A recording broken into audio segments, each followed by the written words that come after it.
Thank you very much for giving up a little bit of your time on a Friday afternoon during what we in New England call Indian summer. It's still mid-80s, beach weather, and it's Friday at 2:30, and you're in a conference room with no windows. So I'm going to try to make this quick and efficient and effective. My hope over the next 20 minutes is that I can do three things. One is get you really excited about how you can apply your craft or your trade craft, your skills, your experiences, your tools, your methods, your organizations to help us make sense of this new class or category of data called IoT, Internet of Things, machine data, data from unattended devices. I want to get you excited about that because I am, and I want to share with you why. The second thing I'd like to do is perhaps accentuate that potential excitement or interest by showing you what I think one of the greatest opportunities is and some of the challenges associated with the opportunity. Show you ultimately in the last and third part of the talk what we need to do. Those of us that are in the IoT community, those of us that are instrumenting the physical world, building devices, building algorithms, models, web services, applications, creating new business models, we need your help. And so I'm hoping that over the next few minutes, I can get you excited about those three things. So lots of data, right? We've been so busy on our screens that we can hardly keep up. So I pulled a couple of exhibits from one of last year's most popular talks. The folks at Georgetown giving this talk on was Drought. And the quantity of transactions is staggering. I mean, most of the time we're talking about the data on a weekly or monthly basis, but we don't often talk about the time associated with the creation of those transactions or the creation of that data. So the only point I want to make here is there is an enormous volume of data that we humans are creating with the time that we invest in our screens. It's called social intelligence or SOCINT. But in the physical world, we've got billions of transactions going on in parallel. Water. You can read some of these statistics, but some of them are a little bit interesting. When you look at the quantity or the volume of water that's required, for example, to produce a single slice of bread, it's 10 gallons. How many slices in a loaf? How many loaves per family, per week, per month?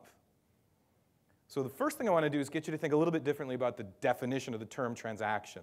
Let's not think about digital transactions so much. Let's think about carbon transactions. And let's think about carbon or natural resources. Let's think about how much water we're consuming every single day. And let's think about how little we actually have. Now, this is not a pitch. I'm not one of those spotted owl, tongue-kissing, pinko liberal, tree-hugging cats. Look, I don't know how much water we have, but we don't have a lot. Take a look at this golf ball. Titleist is headquartered in where my office is now in New Bedford. That golf ball is the planet Earth. And that little dot over the eye, literally that dot, the ink, the dye that's on the surface of that golf ball, that's how much fresh potable water exists on the planet Earth, relative to the golf ball being the planet Earth. In other words, we don't have that much. Now, there are some thinkers from one institution or another that would tell you that by 2020, we will have no fresh potable water problems. I think they're full of it. And it's not that I don't trust them, which I don't, but it's that I'd rather be safe than sorry. So my teams are working on instrumenting water, trying to figure out where the water is, how much we have. Let other people work on conservation. I just want to know, where is it? And it's kind of hard to do that. Now, we've got brilliant sources of geospatial intelligence. Much of it's been declassified. A lot of it's available commercially. And we can sense for surface moisture, surface water, if you will. But what if we want to go a little deeper to where 30% of the water is that's available to us on the planet? It's groundwater. We're not doing so well. We don't have that much. We don't have that much data. I just want you to think for 1 second about the problem of water and the data. This is a live snapshot from the USGS water website, Networked Water Wells. I took this snapshot last night. 3,000 wells live, about 2,700 networked or available. I just want you to think about that for a minute. When you think about the vast quantity or volume of data that's available for, I don't know, candy transactions through Walt Disney World, how much data they have to understand how much candy is being consumed, by whom, when, how, and why. And then you look at how much data we don't have to figure out where water is. I think there's a gulf, there's a gap. I think there's a huge opportunity. And I think the opportunity is becoming acute. And it's becoming acute because on the left side here, I'm just showing you the latest from the Climate Conservation Corporation. This shows the likelihood that we will exhibit or evidence or experience a severe drought in the southwest of the United States. And as the color gets darker red, the likelihood that we'll experience a severe drought in that region goes up by 10 percentage points. So somewhere between 10 and 60% likelihood that there's going to be a drought. Now on the other side of the screen, this is a map. It's a highlight of the map you just saw previously. If you don't see any blue dots, we don't have any ground truth intelligence on groundwater. In other words, if you map these two targets, that's the four corners. This is where there's significant drought possibility, significant drought extant today, and that's where we have a drought of water intelligence and water data. We don't know anything about where the water is from a ground truth or an explicit perspective. It's inferential. We have experts, and they're using project-based tools and methods. They're using their experience, their subjectivity, their expertise. They're bumping it up against lots of inferential systems. USGS has some ground weather stations. They have some wells that are instrumented. But in many cases, we're arriving at a place where we're guessing. And so what I propose to you is this possibility that we might not know nearly enough, because we can only build maps, in many cases, with a resolution of 100 square miles. Now, how many of you own property that's 100 square miles or greater? Not many. Which means we don't know how much water you have. We don't know how much water you might have, because we don't have data that could give us a map with the resolution that could provide us with the kind of intelligence to make the kind of policy decisions or investment decisions that we really need to start to make. 100 square miles. So what happens? What happens is we're at this moment right now where we wish we had these databases. Now, we've got databases in IT and in the business world in operations technology, real-time embedded. We've got all kinds of social intelligence and open source intelligence and geospatial intelligence. We've got all kinds and sources of data. But the one we don't really have is this thing we call device intelligence on the physical world, the IoT data. We don't have it. So when we start to try and plan for, build for, invest in a better future, and we're in this present moment right now and we're making decisions, we don't have what we call this fulcrum data, the most important data about water, resources, and accessibility. And so we end up with all kinds of uneven decision support for the challenges that are coming. In other words, it's like we're back 10 or 12 years driving a tight suspension sports car on a pothole-filled road, and we don't have oversampling on the CD player. In other words, it's skipping a lot. In other words, we've got a lot of gaps in our water intelligence. But what if you take it one step further and say, okay, so we don't have enough data, we don't have the resolution, and maybe the policy's not as tight as it could be, but what's the net effect? Look, the net effect is poor asset optimization. We're leaving money on the table. We're leaving health on the table. We're leaving well-being on the table. We're leaving, in many cases, elements of our futures for ourselves and our kids and our grandkids on the table. And furthermore, to take it to the nth degree, we're just opening ourselves up to conflict, whether it's legal or physical, whether it's intellectual or kinetic. The fact is, if people don't have water, they're going to fight. And whether it's in a courtroom or in a street, fist, stick, knife, gun, or tort, if we don't figure out water, we're going to be fighting about it. So we ask the question, what if we could effectively deploy a whole bunch of sensors to get some of those gaps filled? I can attest that we have every single technology required to do that today, from low cost, low power, high reliability, broad availability sensors, from materials to power sources. We've got the algorithms and the models being built and the web service architecture is basically available to us. Everything's there and people are starting to put it together. Imagine deploying widely sensors that could tell us where the water is, level sensing, and then maybe in some near-term future what the quality of that water is or might be. What then? This is a map of an area of California that was instrumented with just that type of sensor, and all it did was increase the resolution of accurate water table forecasting or modeling 800 times.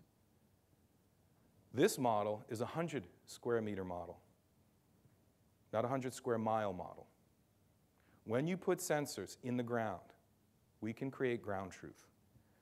We can compress the inference moments and the extrapolation requirements. We can get real live readings of water levels in individual water wells on individual properties.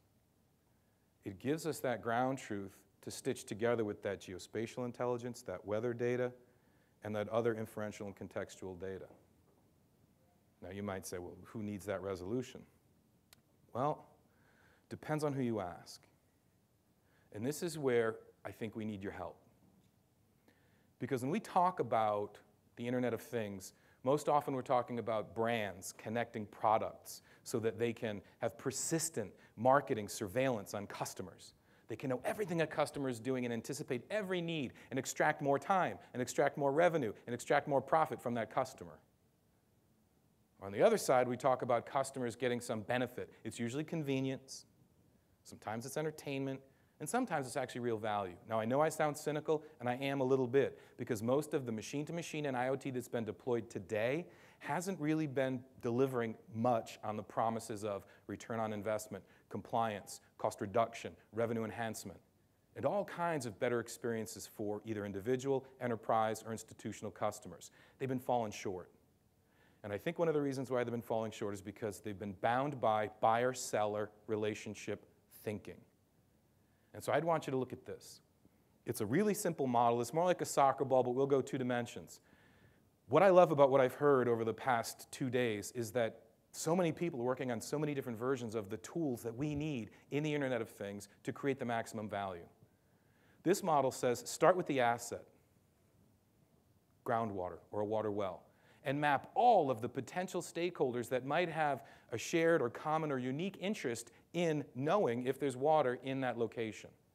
Because it's not just the homeowner, or it's not just the municipality, and it's certainly not just the company that builds the sensor to build the database, to go and hyper-concentrate all this water intelligence, and try and go and be the Google of water intelligence, or the Facebook of water intelligence, or some other dominant business model for water intelligence. We're talking about something that's far more important. But this kind of complex subscriber enablement model, I've really only seen deployed well in classified and secured national intelligence community deployments. Let me say this another way. This isn't like Netflix, where someone subscribes and they rent. Or, it's just not like that. It isn't a big monolithic bit pipe. And it's not even sort of one-way or even two-way, party to party. This is the kind of model that has to say, well, who's going to care about what data? And we have to start answering those questions even before we start deploying. Because to answer these questions is to understand how we might architect our systems, but more than that, what we might define in terms of our policies. See, I don't think this is a technical challenge. I think this is a policy challenge. And when I say policy, I don't mean government. I don't mean legislation or regulation. I mean how we think about that data. Now, if you just think about the homeowner, there are at least 3 ways the homeowner gets massive value from understanding. If you live in a home that's fed by a water well, the first thing you get is a little bit of peace of mind about quality of service. You know you've got water. You'll know when the level goes down, so you won't have brown water events. You won't have pump burnout events, or you'll have fewer. You'll save real money, have real high quality of service. The second thing you'll have is, imagine if you live in a property that's in a water-stressed area.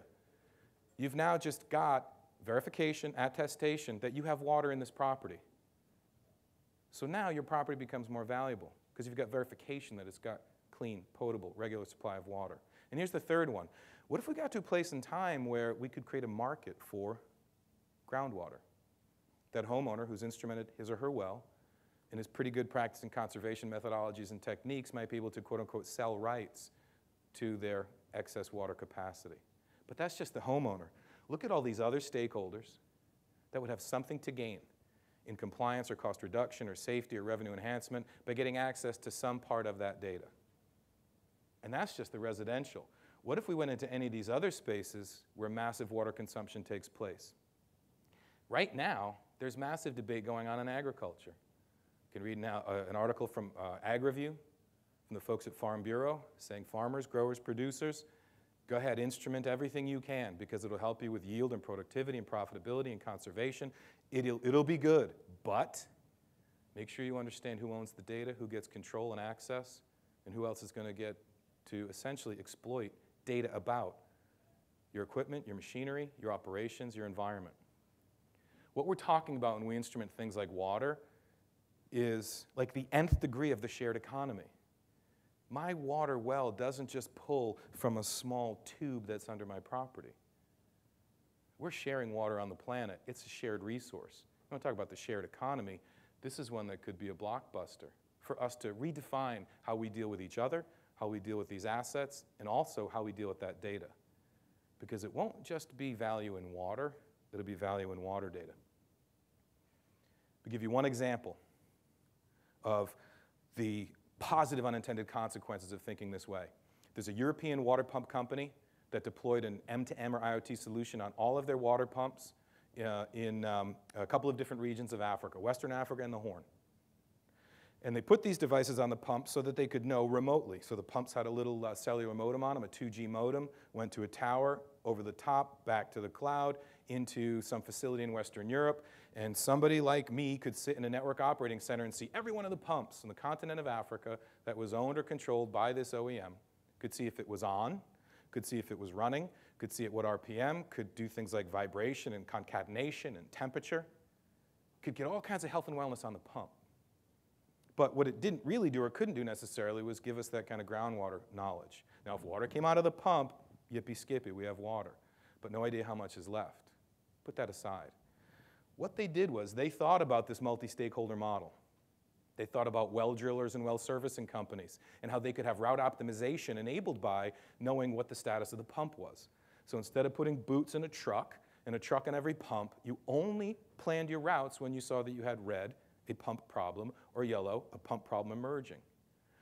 They also spent a hell of a lot of time thinking about what happens in nation states, in regions and prefectures and districts, among families and tribes and clans and political parties and different nations on that continent or any continent when there's a water problem.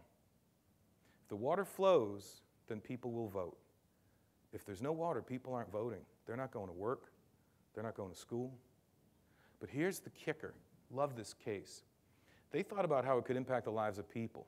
So this company said, let's take some of that data, scrape it, create a service, and we'll send alerts to people who have feature phones in these areas of operation where we light the pumps up.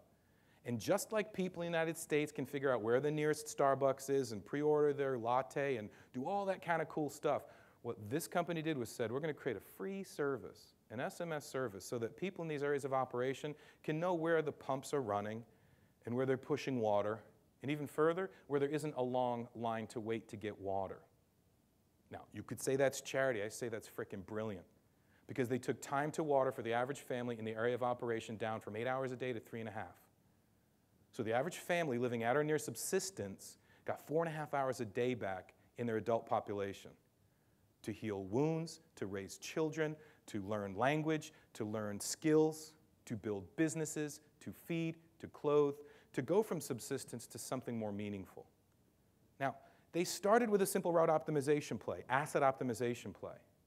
But I think what ends up happening is as you give more people more time to do more valuable things with their lives, all the other good stuff happens. But this stuff doesn't happen unless we ask the questions early on and often. How does this happen? How are we going to get to do this? Well,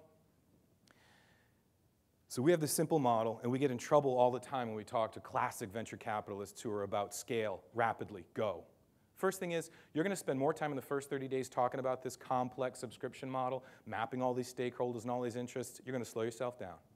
You're going to introduce new privacy, new security, more complexity. You will be slowed down in the first 30 days. And then over the next 30 months, you're going to have to make sure you have OpEx to support the continued investment in the policies and the technologies, tools, methods, partnerships, relationships, industry infrastructure to make sure that it sticks. But over the next 30 years, because some pumps run for 30 years, you'll reap the benefits with your partners. All right, cute, philosophical. How do you really do it? There's a multi-step process that we've deployed with a number of industry groups, a number of Fortune 50s, and a number of startups. And the process is all about what you've been talking about over the past 2 days. Definitions and standards. Not necessarily technical, but when we say pressure, what do we mean? You know, one of the things that holds up the deployment of IoT is this. All the different vendors of all the different products have different ways of defining something like hours of service. Some do it with minutes. Some do it in hours. Let's say we're all going to do it in hours. How many places to the left of the decimal point? How many places to the right? Are we going to label it hours, the word, or the abbreviation? We're going to go abbreviation, fine. Is it HRS or HR? HRS, great. Capital H, lowercase, period, no period. That kind of arcana, most OEMs, most deployers, most field service organizations, most integrators say that that is just the dumbest stuff they've conceived of in their entire careers. But it's the kind of stuff that slows it down. I share this with you because we've deployed it. We're deploying it today. It works. One last point. We're going to produce more data from unattended devices over the next 5 years, 10 years, than we've seen in the trailing. You pick it. I don't care. It's irrelevant.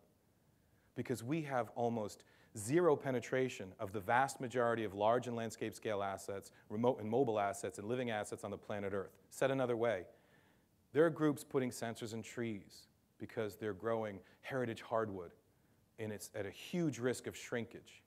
So they put a sensor, acoustic or vibration. Point is, anything that's worth caring about is worth knowing about. Anything worth knowing about is worth instrumenting. There's going to be a ton of this stuff coming down the pike. We need your help to get it done. I hope I've excited you about what it is, what the opportunities and challenges are, and how folks in this space could participate.